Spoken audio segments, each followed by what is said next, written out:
What's going on, everybody out there? It's Ron Brown, LMT, the People's Fitness Professional, aka Soul Brother number one, on the check-in or reporting for duty. Thank y'all for coming out this evening. I really appreciate y'all. We have, I'm gonna call him the legendary. We need to start giving people their flowers now. Now, the legendary Asir Ducatier. Brothers have been asking for Asir Ducatier since we've been doing this platform, right? When can you get Asir Ducatier? I've been hitting him up on Facebook. He's hard to catch on Facebook. Somebody else hit him up. Hit me up. I think hit him up, gave me the math, and that's how this worked out. I don't know who that. I forgot who that was. Whoever that was. Big up to them. Big up to them. Word. Shouts out to them. Shouts out to them. As you can see, we have AsirDucatier.com. Right there, you can check out his .com right there. I'm trying to get everything else up there. How you doing, first of all, brother? I'm well, Allah. Thank you for having me on. Peace to the gods, peace to the earth, peace to the Moorish family, all the human families of the planet Earth. Again, thanks for having me on the platform. I really appreciate you. You're welcome, man. Thanks for coming up, man. You didn't have to do it, but you did it, and we really greatly appreciate it. Now, I always ask the beginning questions, like where you from, how did you grow up, like those kind of questions on the first podcast to get people to kind of like know who you are, and maybe they don't know how you came up. Maybe they don't know you from BK and all that stuff. Indeed. Well, like everybody else. Of our generation, or at least in the wilderness of North America. I was born at Brooklyn in the County of Kings, and I grew up in the birth time of hip hop and consciousness. You know what I mean?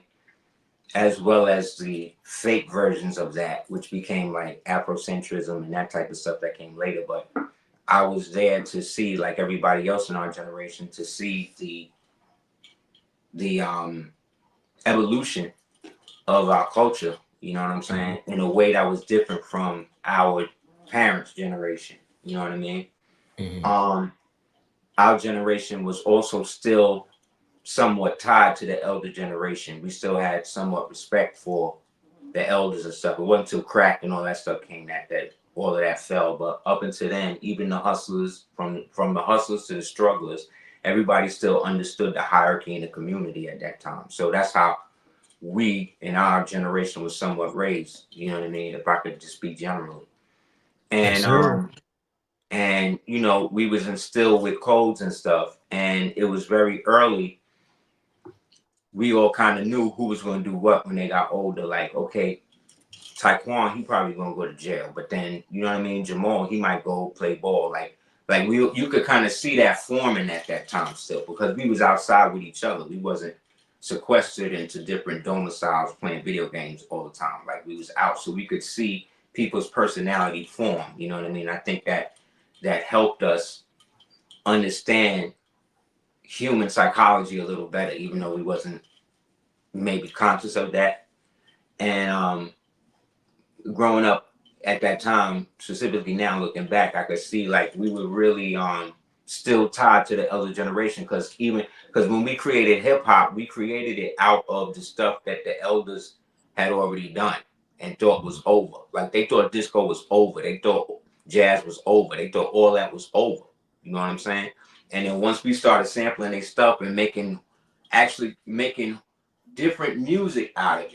Like we came from the era where you would take like the horns from James Brown and the drums from, you know what I'm saying, this person, and the bass line from Ron Carter or whatever, and you would literally put together a whole new record off of like 5-10 different records. That type of creativity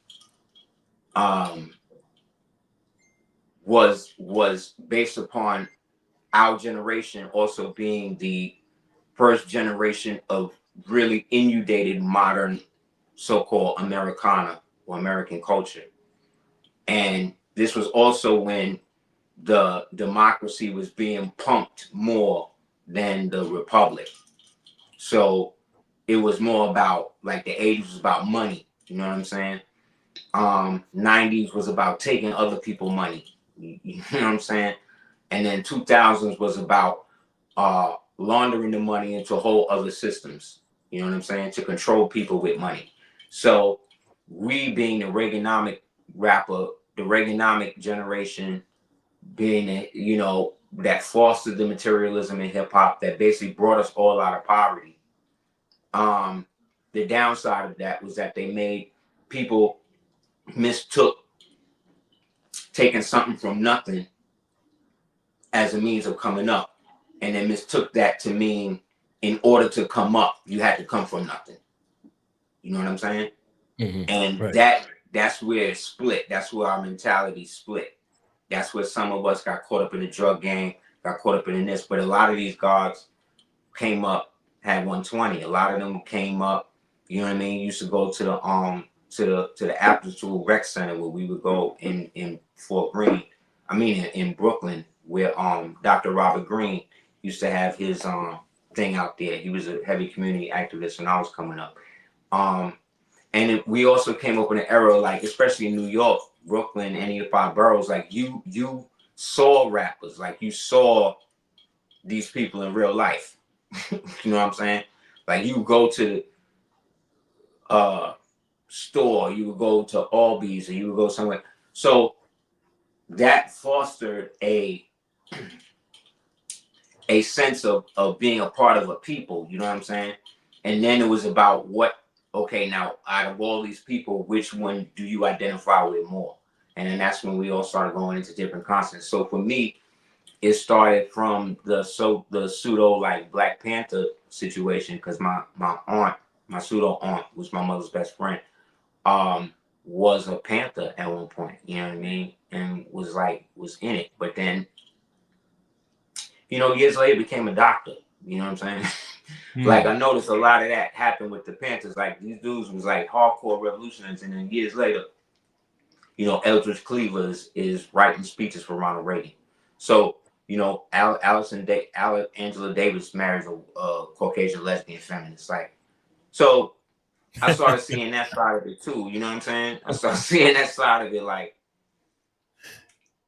this consciousness thing is real, but there's elements of it. And then to take it, even like reduce it from that, but then bring it to the community. Like I remember going to parliaments or going to thing, and then like being scared to death to show and prove, and then like watching people do it, and then being grilled by these elder gods and stuff, and then like afterwards, you be leaving and go home, and you see these dudes drunk in front of the store. You know what I'm saying? And as a child coming up, viewing this, you don't really know how to separate the good from the bad. Right. The bones from the meat. You know what I'm saying? So you kind of like start thinking that, some people then look at that in terms of instead of a teaching lesson, look at it like, oh, well, I'm God, I could do whatever.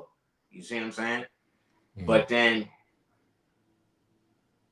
power is supposed to be refined. You know what I'm saying? Like it can't just be power. It can't just be powerful. You know what I mean? Yo, you don't. Yo.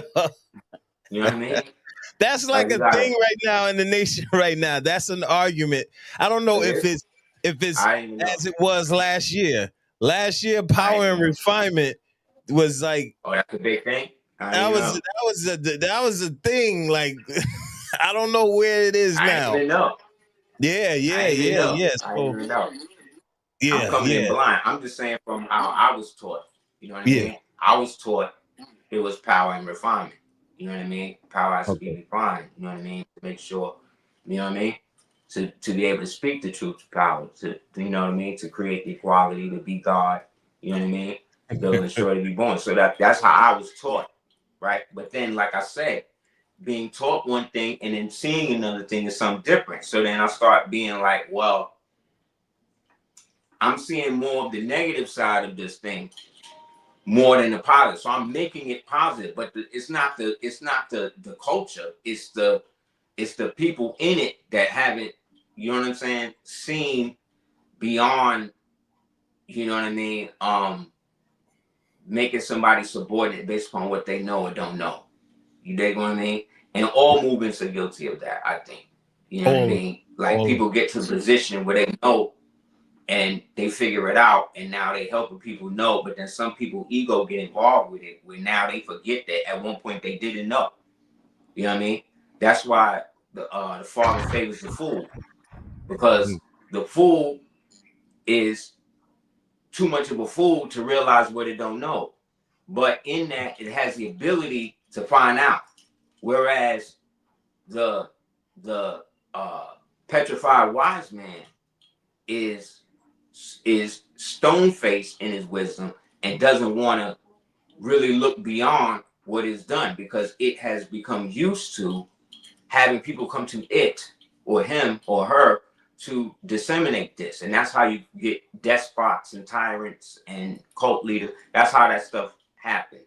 So watching that happen and hearing about it, you know what I'm saying? And then having all this great information, whether it be from Nation of Gods and Earths, or at the time it was the Nubian Islamic Hebrews, which became the, you know what I'm saying, the Nuwapian movement, and whether it was even Pan-African stuff, you know what I'm saying? Even all of that. Like at one point, they really had me thinking that I was directly descended from somebody from Africa, you did, to the point that I was zeroed in on that. And then when I found out, no, there was other people already here, and that, no, you don't have nobody. And I'm speaking to people in my family, my great grandmother. Like I was blessed enough to, we was also blessed enough to still have real great grandmothers and grandmothers and grandfathers around. Right. You see what I'm saying? So we could, whether we realize it or not, we could siphon that knowledge. So in all the speaking to her at 99, at 95, she never told me none of that. So she telling me the opposite.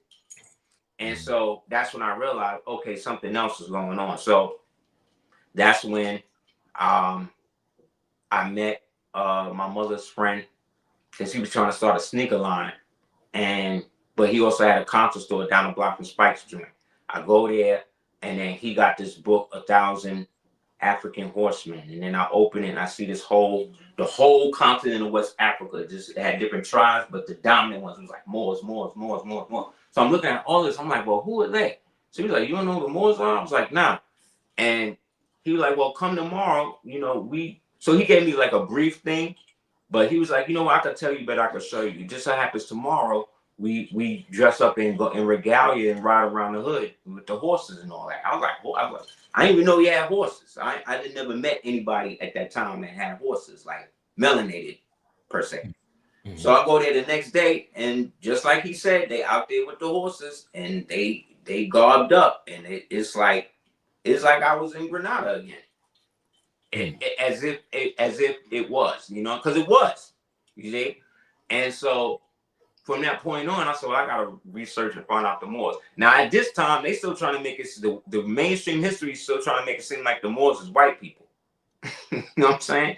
Right. So I'm going through all of these different things and reading all these different books about the Moors and seeing all these varying pictures and all this whatever. And then one day, I don't even know, but somehow or another, I came across the Prophet, I think. No, it was something that led me to that. But then somehow or another, I got understanding the noble duality. No, because some elder Moors that used to go to Syracuse, piece of Daoud, piece of Kaza, piece of them, they all used to come down, and I was cool with one of their sisters, with the dude's sister. Anyway, they would tell me about, you know, Moorish science and things like that, but they was coming from like the Clock of Destiny, Great Seal type of thing. Right. So once I got into that, then we met this other Moor who was a part of this other thing called the Divine Allah Il. I don't know. He has something called the Order of Free Asiatics. And big up to him, man. He was one of the first Moors brought. He went to his crib. I don't even know where it was, but it was somewhere far out. We went to his crib. Back then, you had to travel for knowledge. Like, you used to have to go to get it. Like Right. you wanted 120 and stuff like that, you couldn't take you didn't have Xerox, you had to sit there and copy it. You know what I'm saying? Like, Yeah. so we Yeah. had to go out and get this thing. He gave us this whole big thing about the divine Asiatics and the Moors, because he was like a 5%er and he was a Moor. So he was like, you know what I'm saying? So he was bringing it together. So this is how I'm getting it, right? So from there, it was a little too heavy. I couldn't really discern it. So I backed up, went back to the lessons, and then that's when something happened. I came across Noble Juali, and then it all started to gel. It was like, because the first thing I'm reading about this person, and I'm going, because I'm a historian. I'm at this point, I'm really into history. That's the only thing in school I'm like. Like I done dropped out. You know what I mean? But I'm going to I'm cutting school, going to libraries. This type of person I am. You know what I mean? So going in, because when you was in gods and stuff, you was into knowledge. So Right. we would cut school, get what we need to get, like snacks, beer, whatever, you know what I'm saying? Then go to the library, get the books, you know what I'm saying? Go to the park, read the books, read the knowledge, you know what I'm saying? Get everything together, go back up to the school when everybody getting out, you know what I'm saying? And then you build, like this is how we did it, you know what I mean? So we getting all of this knowledge, reading all this stuff, and then I really start seeing like, well, how is it that all that I done read about, how is it I know about Marcus Garvey and Hoover and all these people? It's almost like they told us about everybody in history, modern contemporary history, so-called Black history, everybody around him, but never him. You know what I'm Right. saying? So that's when I realized, like, oh, they hiding something. So when I really started getting into what he was about and what he was putting out there, and then really starting to understand, like, okay, this is what the temple is, and how the temple is a divine and national movement, and how that is basically an organ back to the old Moorish Empire, and then him being eels and babies, the titles of nobility, which take us out of being citizens, because citizens of the United States can't have title of nobility, but we still born here. Therefore, based on this declaration. So I'm figuring this stuff out. But while I'm doing this, I'm also around other bodies, other people. I'm still trying to engage, you dig? But everybody is in different places with it. Like almost every different temple that I was able to be around at one point, or people who said that they had them, they all had like different views of it, which is okay, but the foundation of it was always supposed to be the same. So that's when I realized, okay, well, you can't. I done researched the FBI files on it, and just going deep, just going so deep that it was like, well, you're in this deep, you're gonna have to actually join you got to become a member, you know what I mean, to find yourself faithful. So this way you're not just out here like the rest of these people. So I did, you know what I mean? And through that, that opened me up to the whole temple universe and how that was working. And then I had to figure that out. You know what I'm saying? It ain't the temple that's necessarily the problem, because the man set it up how it was supposed to be set up perfect. And if it wasn't that, it wouldn't be here today. Right. So it's obviously that, but there's chambers in it that if you were taught a certain way, you're never going to see those. You dig what I mean? You're only going to see how you were taught. And if we can put people who we taught a certain way to teach you away from that aspect of it, then we'll be able to always keep it kind of the way modern people view it, almost like a storefront. You know what I mean? When really it's more like it's like the Vatican, but like times 11. You dig? Without all of the child rape and the murder. Right. So this is the element that I'm starting to see, that this is really now. He didn't invent Moors, but what he did was reawaken something, and then put it on paper, and then had it codified in a way that we would be able to actually benefit from it after a certain time, after a certain group of us or mind state had been finally driven out, where now we could actually see it for what it really is. No other leader did that. You know what I'm saying? Or no other supposed leader had ever done anything like that. It's not like Malcolm X. Malcolm X left a legacy of ideology, social and impact on sociology, on socialism, on the social identity of original people. But outside of that, other than having a few schools named after him, he did.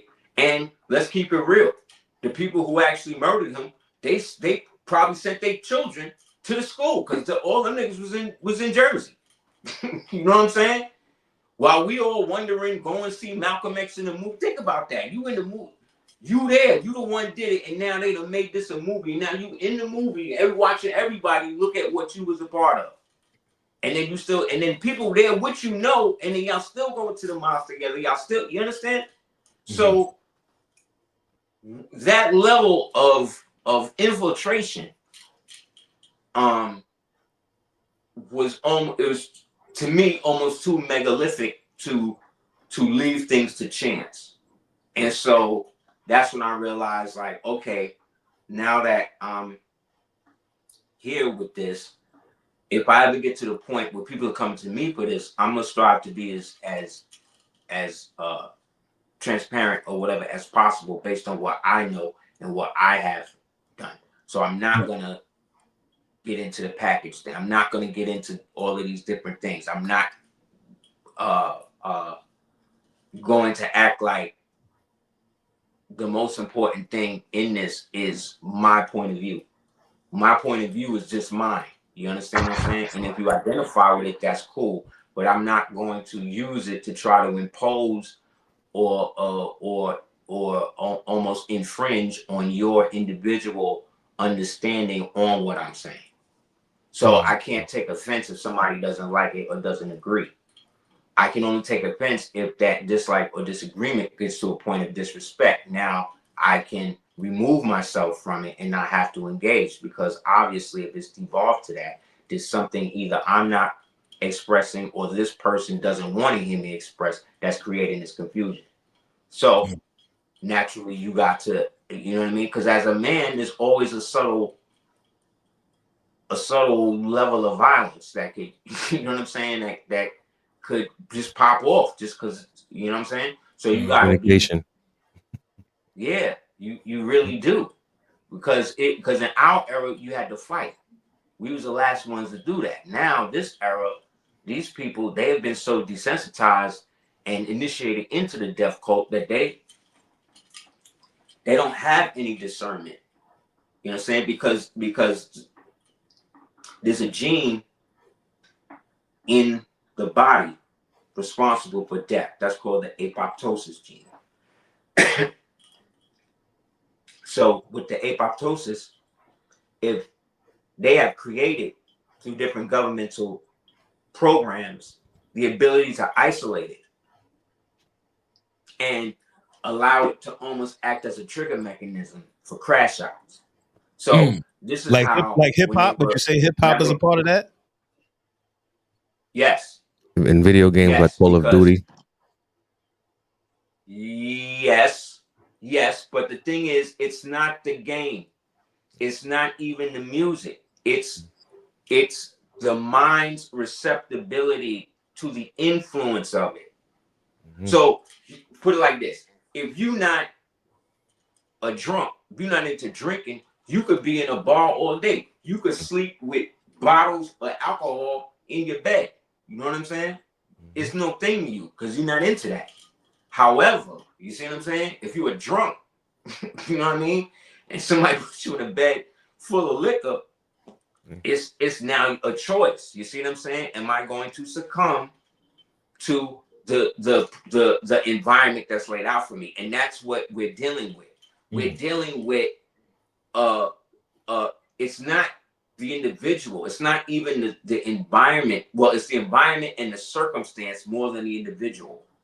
So the environment is what's going to permeate the circumstance that leads the individual either right or left. So you could be in a great environment, all thing or whatever, and then one day somebody come into that environment and just cuss you out.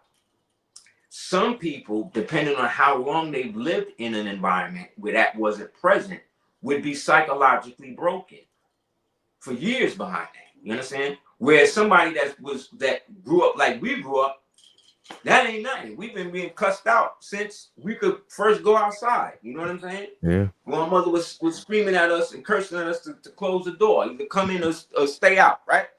Right. Like they don't have these experiences no more. They don't have that. Not because we don't even want them to have that, because we can't trust the environment because of the circumstances that we live in. You understand? So in the digital world that they're in imagine now all of us. Say that again, Mo. I say it's the digital world that has more influence on them now. The digital world. Yes. Social media and everything else. We didn't have that distraction. Yeah. Yes. We were the first guinea pigs of that. They used our consciousness to birth the environment for this environment to exist. They slow dripped us into it through science fiction. All of the science fiction directors were also military directors.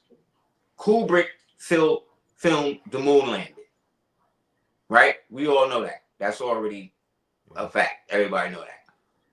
Hitchcock helped film the Holocaust pictures. You know what I'm saying? What's his name? Helped film. Remember Wall Street, the movie? Yeah. They had to come out with the movie because of what happened on Black Monday. Remember when we was little kids, when we first was hearing about stocks, and they said stockbrokers were jumping out the window? Yeah. This is when all that happened. So how they soften the blow is creating entertainment, which is mind control, to get us to slowly accept it. And then after Wall Street, that was one of the first big movies about finance. Then what happened? They start coming out with Wall Street, Margin Call, Big Short, all of these movies about how they stealing your money. So they can keep stealing your money because you think the theft is a movie. You understand? It's disassociative. It's a form of epilepsy they give us. And then we from the epilepsy, we then disassociate ourselves from the condition. So we get triggered by the flashes and the lights. And then there's an element of us that's tuned into that, while our main self is just living. That part that keeps getting the flashes and stuff, that then stays with us to then allow us to eventually be triggered at another time. You understand? So you might watch something on TV, go outside, right? And whatever the flashes was, it psychologically, subconsciously attracts you to the sources of that. And now they got these vans, you can look it up, that travel throughout the cities, and they beam ionic radiation into your house and can literally see into your crib. This is the same technology they use at the TSA at the airports. By the way, always opt for the pat down. Stop going through the thing. People, them TSA agents, them people dying from all types of carcinogen cancers and all that. So go for the pat down. Miss the flight if you have to. You understand what I'm saying? It's not that deep. You did. Stop letting luxury dulls the edge of husbandry. That's an old Moorish term. That means the more luxurious things that you have, the less likely you are to live. You understand? So the more they make things convenient for you, that's how you know they slowly turning the fire up. You understand? So, like I said, it's taking it back to the Moorish thing and seeing that. Well, who was really against this? All of this prior to all of this. And it always brings me back to the Moors. We're the ones documented, right? Not some African people who went up into Spain. We're not talking. That's us. Because they always giving us fake words and making us fake right, go left. Like right now, we're Central America. Just for you, we're Central America. They always say like towards South America and all that. Yeah. Okay. We're South America. Yeah, that doesn't mean wow. That's a good one right there. Right. Think about it. So they got us thinking Central America is South America. But then when I ask you where South America is, where's that? In the same place that Central America is? Yeah, geographic. You see how they got us? Yeah. They got us tripping. Really, what we're not understanding is this is Central America. What does Central mean? The middle, where everything is centered, right? We're in the middle of Canada and Mexico, right? So we are Central America. South America, right, is below, actually above, right? And North in Canada or whatever is actually North America. But they don't do that, do they? What do they call this place? North America. North America, right? Yeah.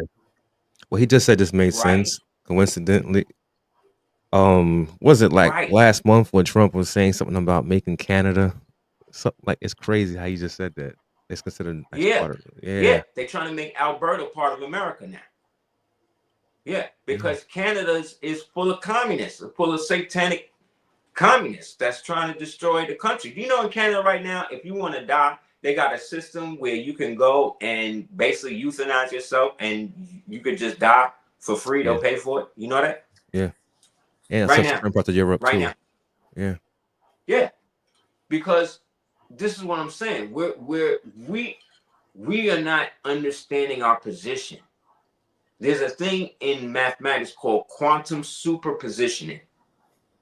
And what that means is that at the center of all realities, there are quantum realities that continuously interface with one another to keep the web of what we would call reality, the universe, functioning.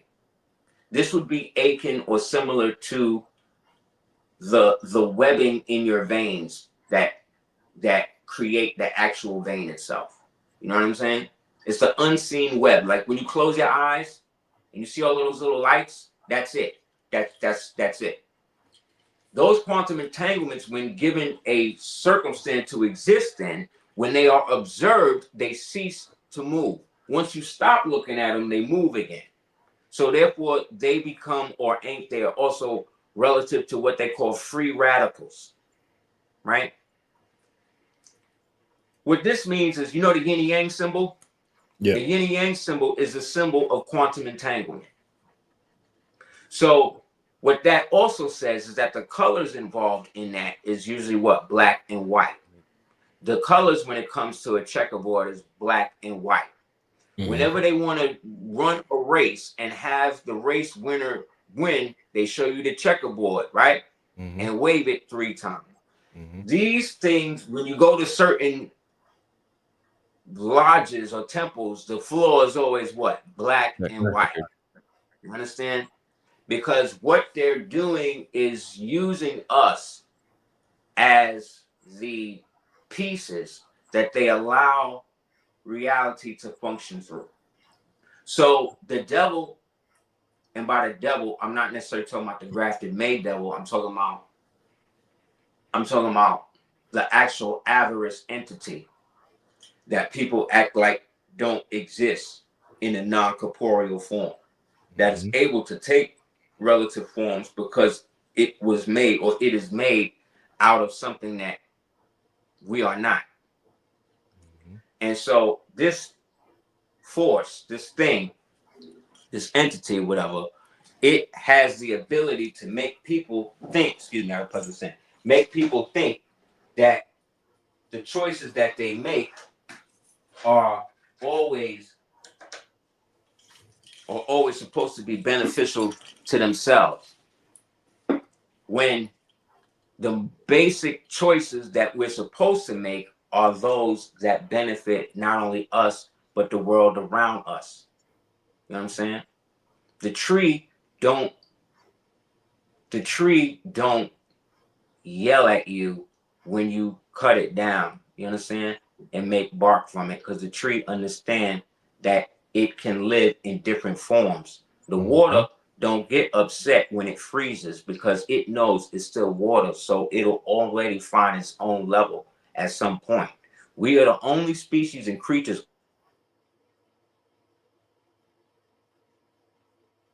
I think he froze, bro. Froze up.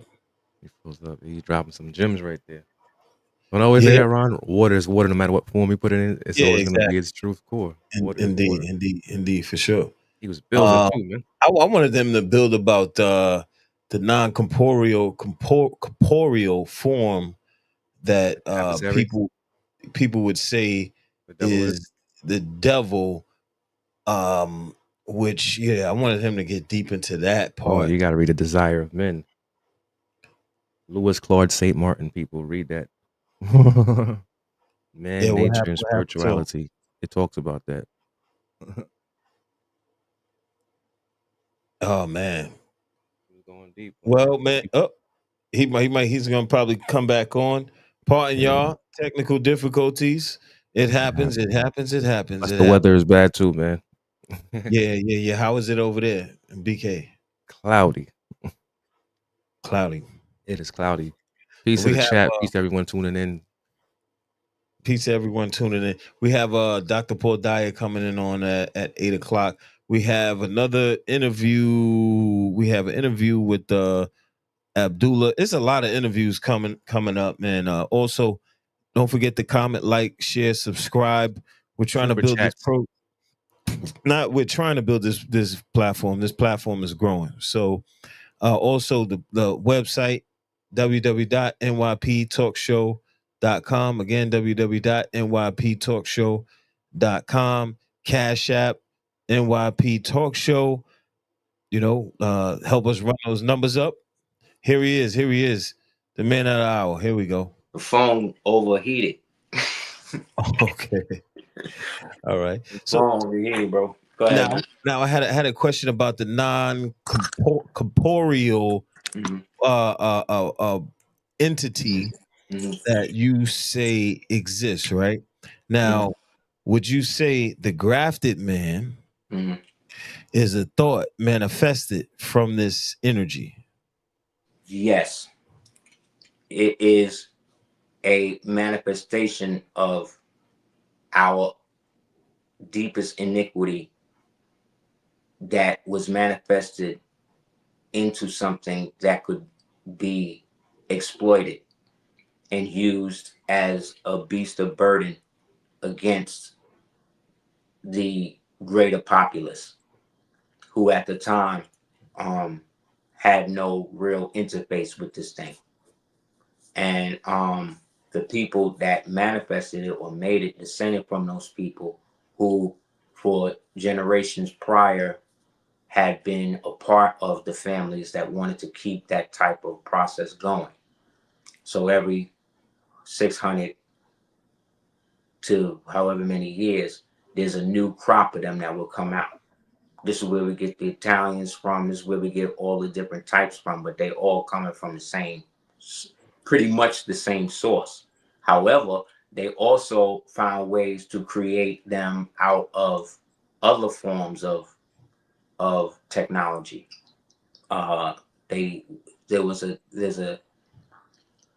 There's a root called mandrake root, and a lot of witches and these types of people would use it. But mandrake root, they say when you pull it out the ground, it screams, because when you look at it, it looks like a person.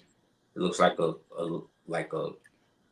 looked like Jabba the Hutt with legs and arms, right? And what people would do is that because of the properties of the root, they were able to cut sutures in it and then put different elements of living material, whether it be like blood or semen or spit or article, whatever it is, and you could create a double of yourself or somebody else with the root. And then what you could do is you would be able to control them, make them sick, things like that. Like one of the ways they would do is they would get the mandrake root, they would tool it up, like I just said, for whatever the purpose is. Then they would take it, put it under or if a person was sick, for instance, they would take the person's blood, they mature the root, pull out the ground, put the person's imprint on it, whether it be spit, saliva, blood, whatever, right? Then they will put a bowl of milk and put the mandrake in the milk and put it under the sick person's bed. And what will happen is the energy, the sickness energy of that will go into the root, because the root has the ability to become what they call a homunculus. A homunculus is something that is used or created for necro Mansitic properties to be able to do what you want, like Frankenstein.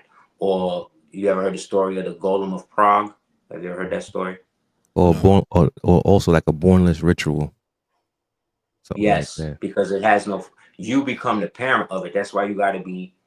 You know what I mean? Like you got to be a certain understanding of it. So a lot of Druidic people were into Mandrake Group. A lot of the Moors, the old Scots, the Duns, the Macduffs, the old Gaelic Moors of Scotia, what they call Scotland and Ireland, they got into a lot of that because a lot of them were descended from those so-called Egyptian priests and the people that got ran out at the fall of the Second Kingdom, and then they wound up in what they call Scotland, and then they named it after Scotia, who was Scotia Tefra, who was the princess of that, and then she married the indigenous melanated dude, Galen, and then that's when they basically established the Kingdom of Scotland.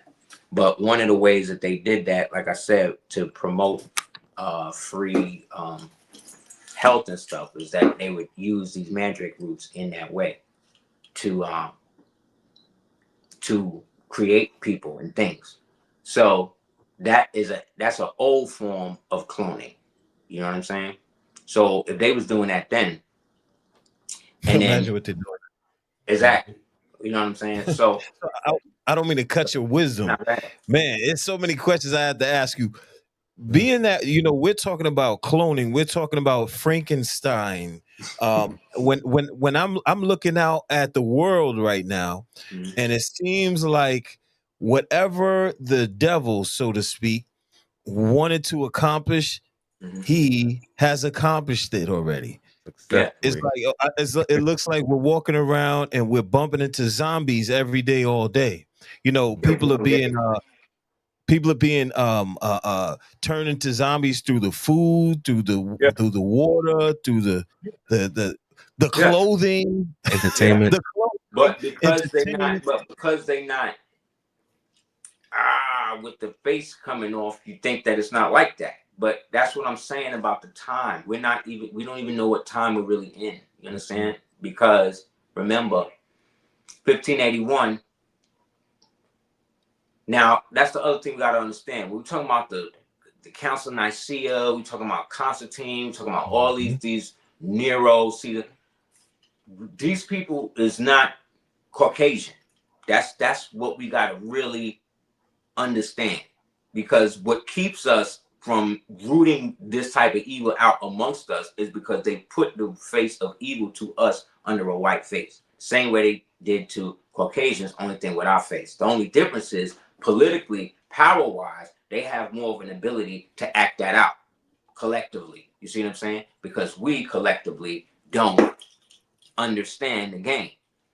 So we think, like Christians think, they're in the time of the rapture, that just the time that's going to come and they all going to go. They're not wrong, per se, right? Because remember, the quantum entanglement revolves around the reality that you create for yourself based upon what you believe, because belief is where the magic comes from. Once you know something, the belief ends, and now you are God because you know. The belief is the fiction. Knowing is the reality, right? So if you have transfixed your mind to understand that the rapture is going to come and whatever, when the mass awakening actually activates now, you can physically see it. This is the reality that you have attuned yourself to. So that is the reality that you will receive. Will people disappear? They doing it now. You know what I'm saying? Is that the rapture? We don't know. We know that they disappearing, right? But regardless to whether we identify it as that, once somebody identifies it as the rapture per se, that's what it is for them. You understand? And that's the path now that is going to come to fruition for them. You understand? Same thing with these people. The people, the devil, the Illuminati, whatever you want to call these people, they think they're the good guys. They think Lucifer is the good guy. They think Yakub is the good guy, and we're the bad guys. You understand? So in their narrative, they are getting rid of the evil, which is us, which happens to be good, but our good is evil to them. You understand? This is the world that you're living in. Everybody has their own version of it, while we simultaneously are casting our spells into the ether that creates the reality for us. So if enough people collectively believe in the alien invasion, guess what? You're going to get an alien invasion. Is it a real one? Doesn't matter. Doesn't matter. High You science, manifested magic. it because you believe everything that you saw, from Star Wars to Independence Day to Alien versus Predator to Prometheus. Now you're tuned up. You're ready. You sort of like manifestation. Sort of like manifestation. Yes, and this is how they win. They're not creating. They can't. Devil can't create nothing. They can't create anything. That's why everything.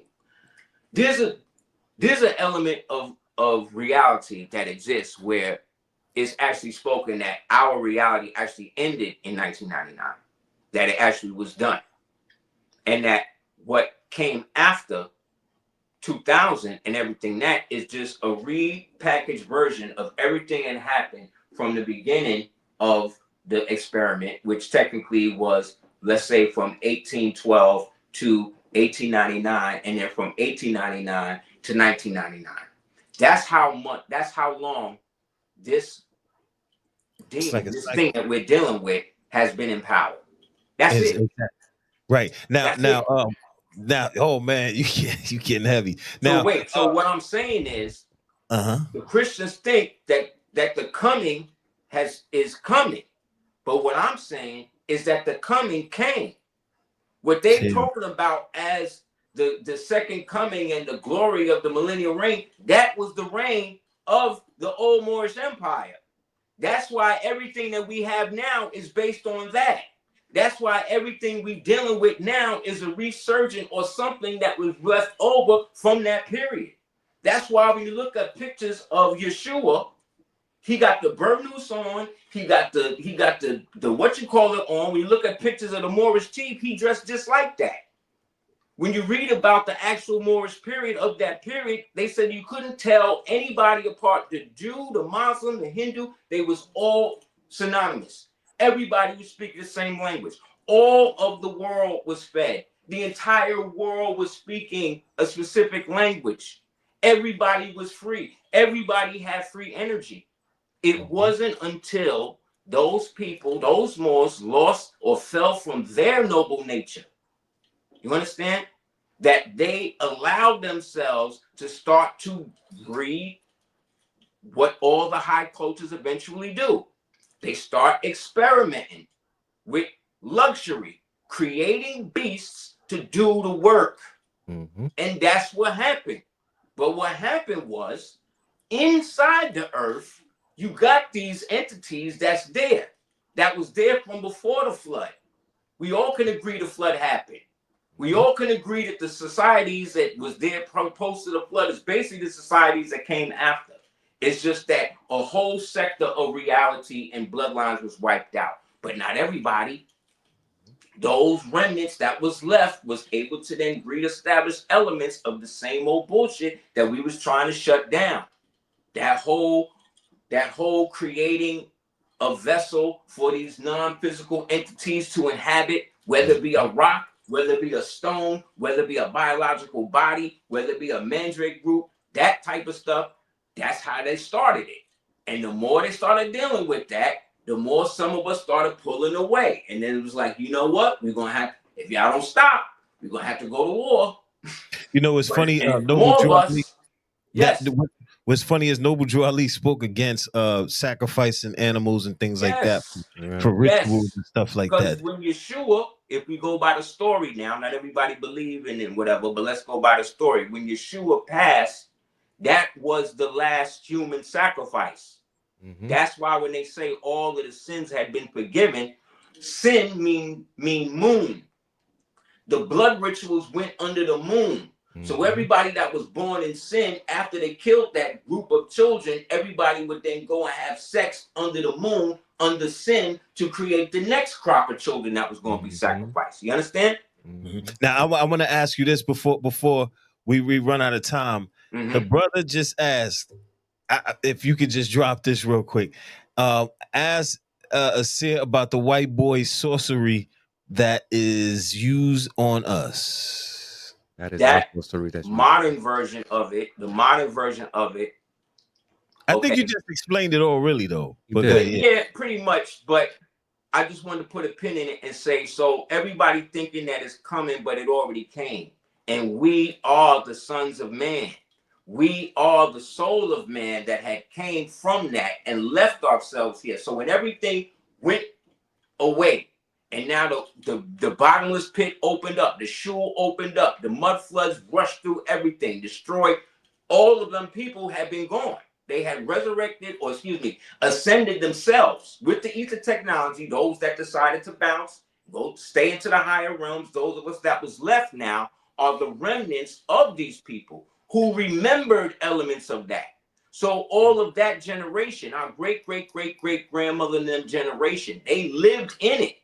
That's why they were so into Jesus. That's why they were so into all of that. But we thinking it's the Christianity that these niggas made up in modern day. No, they actually walked with the Father. They actually was able to do that. That's why they could do magic.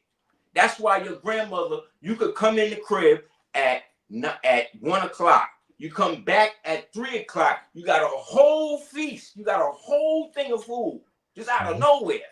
Your grandmother would be there humming. Remember, she was sitting there humming.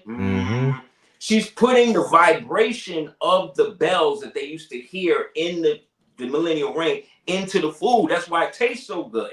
That's why they had to start getting us to eat fast food. That's why they had to get original women to stop cooking. That's why they had to get us to get away from that. Because the more we stand in that, and the more we understand it, the more we stay in that the original house. So they thinking that it's all going to come. I'm saying it already came, and we are the help. We are the Calvary. We are the ones that's still here. So really, they think the end of the world is coming. I'm saying we are in the post-apocalyptic world and have been since 1492. Since 1492, we have been in Terminator. We've been in The Matrix. We've been in Invasion of the Body Snatchers. We've been in War of the Worlds. We've been in Star Wars. That's why they say from a long time ago in a galaxy far, far away, but everybody look human. What are they telling you? You already here. But they can't escape. You understand? It's over for them.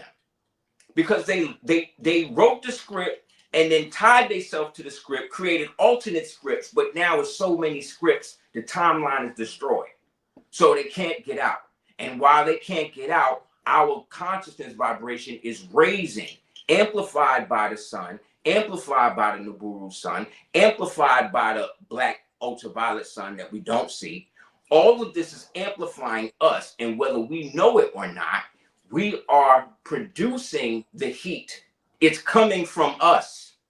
We are producing it to such a degree that it's shutting down their materials. So what do they got to do? They got to create materials with our DNA in it in order to survive. So all I'm telling y'all is we already won.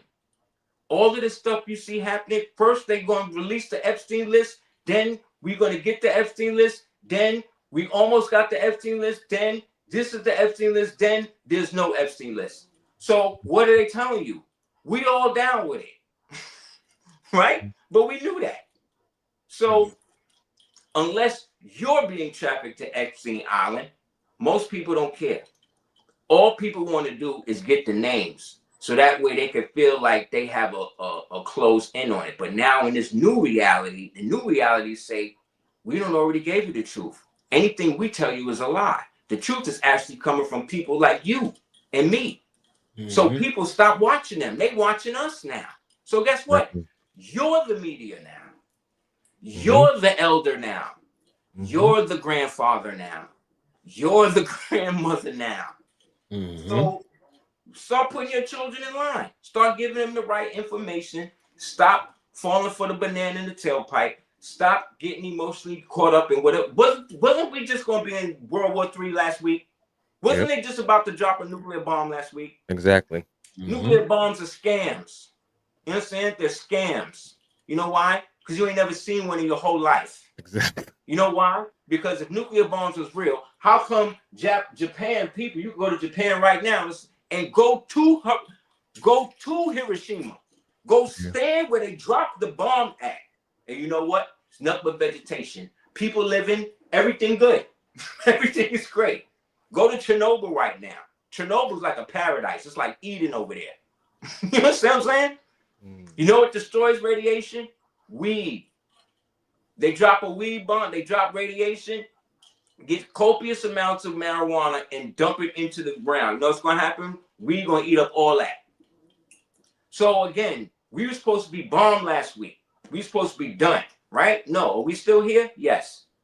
We're supposed to have died of COVID. We're supposed to have died of crack. We're supposed to have died because we are living in a purgatory.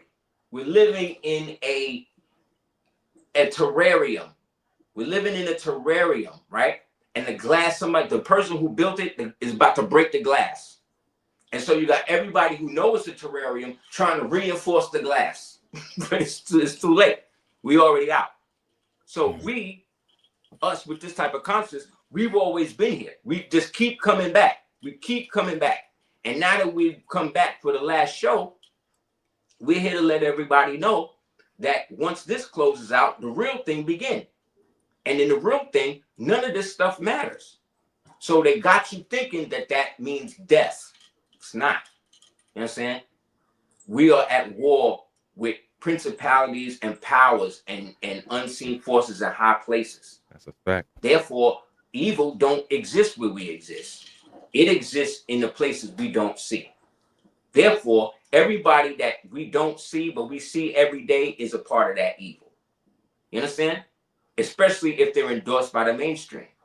So therefore, we've already discerned now mainstream cannot be trusted. That's not how I grew up. I grew up in the era where everything that I'm talking to y'all about now, I was talking about back then, and I was ostracized by everybody. Just like you, right? Namely by my family. And now look. In there. For sure. What they say, wrong. Allah will make your enemy your footstool, right? So here we are. We made it. You know what I'm saying? We didn't sell out. Give yourself a hand. We didn't sell out. Yep. We didn't go to the Diddy parties. We didn't go to any of the orgies. We didn't exploit the women. We didn't do any of the stuff that all of our peers was doing to get on. Yep. So that's it. So Allah didn't bring us this far to just leave us here. We got to see it. We're supposed to be happy now that this shit's supposed to be collapsing. Because now, according to the prophet, it's all about to go back to us anyway. So What are we getting mad for? So stop protesting. Let ICE and these people do what they're going to do. The Haitians showed a lot of resilience and a lot of force and fortitude to stop themselves, to stop this government from sending them back to their own country. But they're the first ones talking to us about how great their country is and how they freed us and how they did all of this stuff. Well, how come y'all don't show that resolve in mass? Go back to your country, kick Bill Clinton out, kick Hillary Clinton out, clear the whole thing out for yourself. Exactly. Ibrahim Traore did. I say that all the time. Do that instead of trying to stay in Flatbush. Nah, leave. I'm Haitian myself. I just don't buy it. I'm Haitian myself. I always say that. We could 1804 again. I don't know what's holding us back, but puppet governments. Right now. But you know what? You know why though? Because they killed the emperor. They killed the Sanye. It's justice. That's what it is. They killed the Sanye. And they will tell you the true history on him and how he was connecting, what he was really doing in terms of unifying the Haitian empire. Haiti was an empire. Yes, it was. Right. I got the imperial flag, but you know I found it in Sweden. I got it here, black and red. I got it. So, not that blue and red, black and red. We got another podcast, and like right now, really. Do it. Sorry to cut it short. We're gonna build with you again. Asir Ducatier. Let's keep building. Thank you for coming out this evening. Really appreciate you. Thank you, Moorish. I appreciate you. You're welcome. And we are out of here. Peace. Peace.